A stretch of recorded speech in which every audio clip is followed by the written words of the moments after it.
नमस्कार, आप देख रहे हैं हमारा पॉडकास्ट डॉक्टर की बात। और आज हमारे साथ गेस्ट के रूप में जो बैठी हुई हैं भागलपुर की जानी मानी गायनेकोलॉजिस्ट, जिनका पिछले 25 वर्षों से इस क्षेत्र में योगदान है, जिन्हें हम डॉक्टर वर्षा सिन्हा के नाम से भी जानते हैं। मैम, बहुत बहुत स्वागत है आपका हमारे इस podcast. Thank you so much. खासकर पीरियड्स की अगर बात करें तो सारे हार्मोनल चेंजेस होते हैं, बहुत सारे शारीरिक परिवर्तन भी होते हैं, जिसको उन्हें इस चीज को कैसे समझना चाहिए। पीरियड्स जो है ये कहने में बड़ा सिंपल लगता है, बट एक्चुअली ये ट्रांसफॉर्मेशन है। एक एडोलेसेंट फेज, मतलब कि चाइल्डहुड से कनेक्ट करने वाला एडल्टहुड को, ये पीरियड को हम लोग जो है इंट्रोड्यूस करते हैं। पीरियड से changes, a lot of changes, not only hormonal, body के आपके फिजिकल चेंज, मेंटल चेंज, आपके सब चीज सोचने का तरीका, एवरीथिंग गोज चेंज। ये इसलिए है, ये प्रकृति की देन है कि आप बॉडी को ट्रांसफॉर्म कर रहे हैं कि now it is going to be mature, but it is not that simple.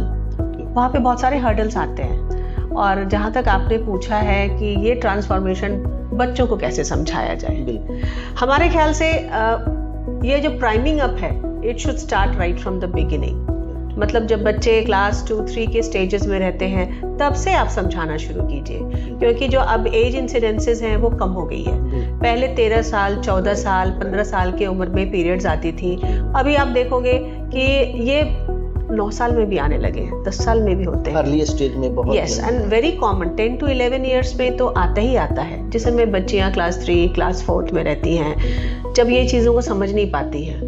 और तो थोड़े बड़े जब बच्चे हो जाते हैं, उन्हें तो काफ़ी जगह से इंफॉर्मेशन मिलने लग जाती है, अपने पीयर्स से, अपने फ्रेंड से, और काफ़ी सारे आपके यूट्यूब के ज़रिए, काफ़ी सारे मीडियाज़ के ज़रिए ये जानने लग जाते हैं। लेकिन सही जानकारी है कि नहीं, ये इम्पोर्टेंट है। तो मुझे ये लगता है कि वहाँ से अगर हम लोग हैंडल करना शुरू करें, तो बच्चे पहले से ही इसके बारे में प्राइम्ड अप हो जाते हैं कि एक नॉर्मल पीरियड्स क्या होती है।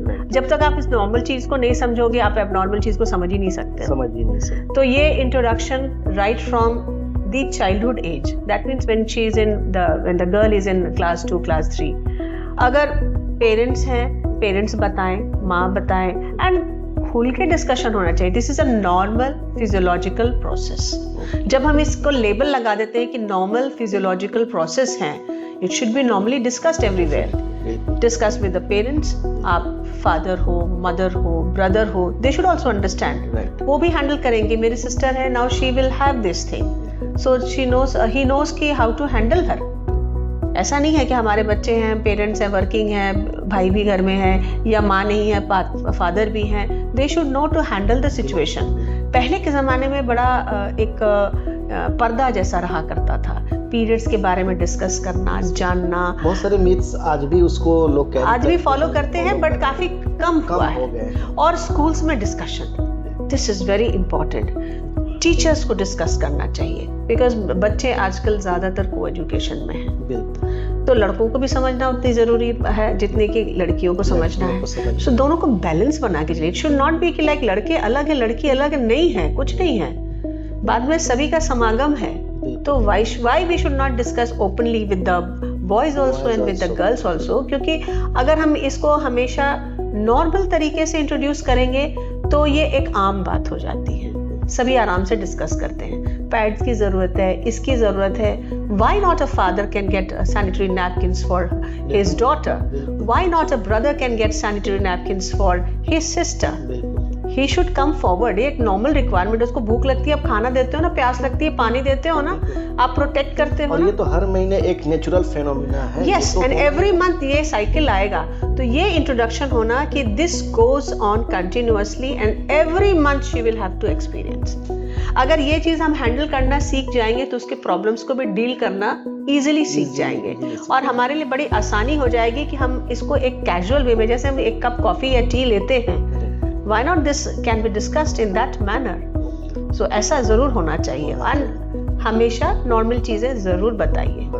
when will your periods come, why is it coming, आ क्यों रहा है। and the advantage of period, जो कि टाइम पे पीरियड आना, ये इसका कितना बड़ा एडवांटेज है एक लड़की के लिए, शायद इसका इम्पोर्टेंस उसको शायद आगे चलकर पता चले। बिल्कुल ये पता नहीं चल पाता है। देखिए, पीरियड्स एक दिस इज, मैंने बोला ना, एक कॉन्ग्लोमरेशन है आपके बॉडी में जो भी हार्मोनल चेंजेस हो रहे हैं. Now you are going into an adulthood. आपके रिप्रोडक्टिव ऑर्गन्स मैच्योर होना स्टार्ट हो रहे हैं. You have a uterus, you have ovaries, you have a vagina, so you have breasts, so everything starts getting matured up for adulthood, ताकि वो procure कर सके बच्चे, है ना. हम प्रिपेयर इसलिए करते हैं कि वो बच्चे पैदा कर सके, जो कि एक कुदरत की देन है. ये हमारे पास ही है कि फीमेल्स के पास ही है. We are blessed that we can procure children. So ये स्टार्टिंग जर्नी जो होती है, ये स्टार्ट जब करती है तो जो चेंजेस होते हैं, बोलते हैं ना 3 स्टेजेस आते हैं, थेलार्के, प्यूबार्के एंड मेनार्के. 3 स्टेजेस होते हैं. Thelarche is the development of the breast. तो सबसे पहली चीज होती है बच्चों में ब्रेस्ट की डेवलपमेंट, ब्रेस्ट बड्स की development. That means it starts growing. Then you have pubarche. So you have other things like axillary hair, pubic hair and increase in the size of the organs. Then last stage में जब आपके जो balances है estrogen, progesterone appropriate manners में आते हैं, there is withdrawal of those. So you have your periods.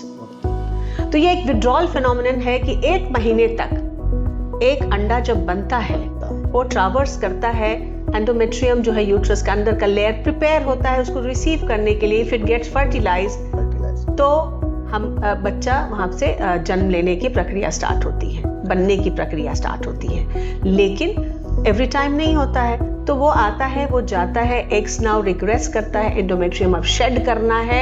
तो ये सारे हार्मोन्स जो है हमारे पिट्यूटरी से स्टार्ट होती है. हाइपोथैलेमस एंड पिट्यूटरी, इसको बोलते हैं HPO axis, hypothalamic pituitary ovarian axis. तो वो विड्रॉ करता है कि now the time is over, now everything has been prepared, अब कुछ नहीं होने वाला है. So it start shedding, it sheds in the form of periods, क्योंकि वहाँ पे जो ब्लड वेसल्स जो तैयारी हमने की थी, now we need to discard that. तो वो डिस्कार्ड होती है and that is sensed in the form of periods. ये एक नॉर्मल चीज है. अब इसमें कहीं भी कुछ भी गड़बड़ होती है, then the girl suffers from many other things.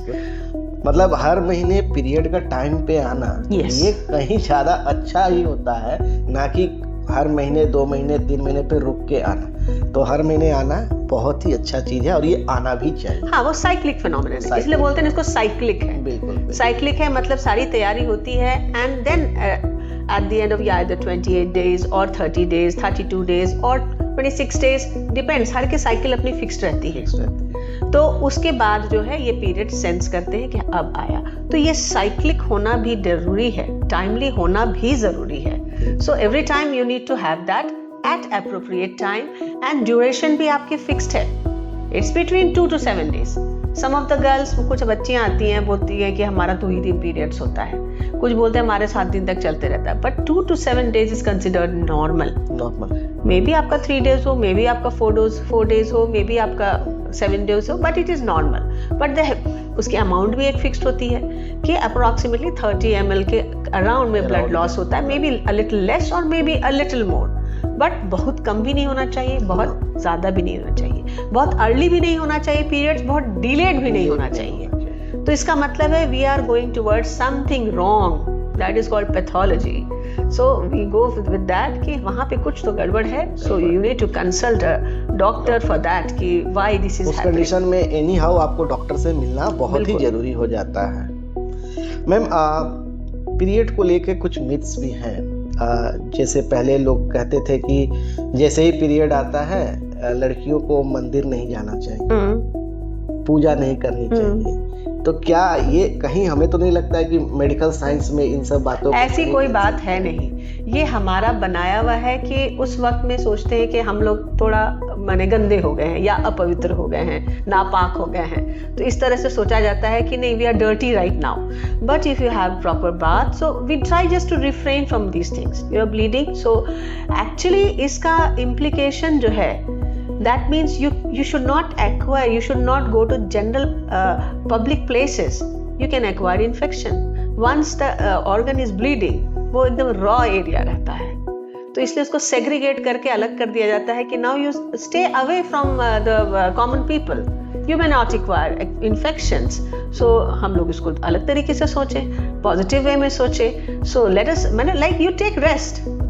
You refrain from public. But एक चीज मैं यहाँ पे थोड़ा सा कहूँगा अभी हाल में हमारे असम में गुवाहाटी में अम्बुबाची मेला काफ़ी फेमस मेला है और वहाँ पे ऐसा माना जाता है कि हर साल जून के महीने में 26 तारीख से लेकर 28 तारीख तक के बीच में एक बहुत बड़ा ही कार्यक्रम वहाँ पे होता है, बहुत बड़ा मेला का आयोजन होता है और वहाँ पे जो माता कामाख्या है वो रजस्वला होती हैं और उसकी मतलब वहाँ मंदिर को बंद कर दिया जाता है और बहुत ही भीड़ लगती है। बिल्कुल, लोग बहुत आस्था है, तो लोग आस्था है और लोग उस चीज़ को सेलिब्रेट करने जाते हैं। तो क्या हम इस चीज़ को समझ सकते हैं कि पीरियड के दौरान जब वहाँ पे हम इस तरीके से सेलिब्रेट कर रहे हैं तो अपने घर में जब हमें हमारे अपने बहन हमारी बेटियों के जब पीरियड्स आते हैं हम उन्हें भी सेलिब्रेट कर सकते हैं? ऑफ कोर्स, मेरा फर्स्ट पीरियड्स अगर मेरी बच्ची का आया है, नाउ शी इज गेटिंग, अब वो बड़ी हो रही है, वी कैन सेलिब्रेट। बट मैंने भी बहुत जगह देखा है कि कुछ लोग उस चीज़ को सेलिब्रेट भी करते हैं। बिल्कुल सेलिब्रेट करते हैं कि फर्स्ट पीरियड आया है बच्ची का, सो दे विल सेलिब्रेट, वेलकम करते हैं और इससे एक तरह से बच्चों का कॉन्फिडेंस भी लेवल बढ़ता है कि अब मैं बड़ी हो रही हूँ, अब मैं बच्ची नहीं रही हूँ। ये एहसास दिलाना हुआ कि now you are growing up, you should take care of your proper self. अपने सेल्फ का आपको केयर करना है, आपको उस हिसाब से बिहेव करना है, तो एक ट्रांसफॉर्मेशन है। तो इस ट्रांसफॉर्मेशन को हम लोग जितना स्मूथ बनाएंगे उतना बच्चों के लिए अच्छा रहेगा। तो मतलब ऑल टुगेदर अगर हम ये देखें कि पीरियड्स को लेके जो हम ये सोचते हैं, चाहे जो भी पुरानी चीज़ों को लेकर हम बैठे हुए हैं, उससे हमें बाहर आने की ज़रूरत है। ना कि सिर्फ लड़कियों को, उनके माता पिता को, पेरेंट्स को, उनके स्कूल टीचर्स को, उनके भाई जो है, उनके घर में जो भी मेंबर्स हैं, उन्हें भी इन सब चीज़ों से ऊपर आने की बहुत कैजुअल होना चाहिए, बहुत कैजुअल होना चाहिए। इसको हम लोग उस तरह से ना ले तो बेटर होगा। बिल्कुल मैम, बात अगर हम पीरियड की कर रहे हैं, इसमें एक और टॉपिक आता है जो हमें समझना चाहिए, मेंस्ट्रुअल हाइजीन को लेकर। यस, क्योंकि आज भी बहुत सारे लोग मेंस्ट्रुअल हाइजीन को मेंटेन नहीं कर पाते हैं, जिससे कि बहुत सारे कॉम्प्लिकेशंस आने वाले समय में भी उन्हें होता है, ध्यान देने की जरूरत है। देखिए, मेंस्ट्रुअल हाइजीन तो डेफिनेटली मस्ट है, बिकॉज मैंने बोला ना, you have a bleeding surface that is very raw और वो इन्फेक्टेड बहुत आसानी से हो सकता है if you are not taking proper care. तो मेंस्ट्रुअल हाइजीन के समय में एक मिथ है, पीरियड्स आया तो बच्चियां नहाएंगी नहीं। You should take bath daily, that keeps you clean. ऐसा नहीं है पीरियड्स होने पे आप नहा नहीं सकते हो, नहाओ, फ्रेश रहो, कीप योर पैड्स चेंजिंग, उसकी भी फ्रीक्वेंसी रहती है। हाँ, every 3 to 4 hours you have to change your pads because blood is a very good source, it's a very good medium for the growth of bacteria, so you should take care।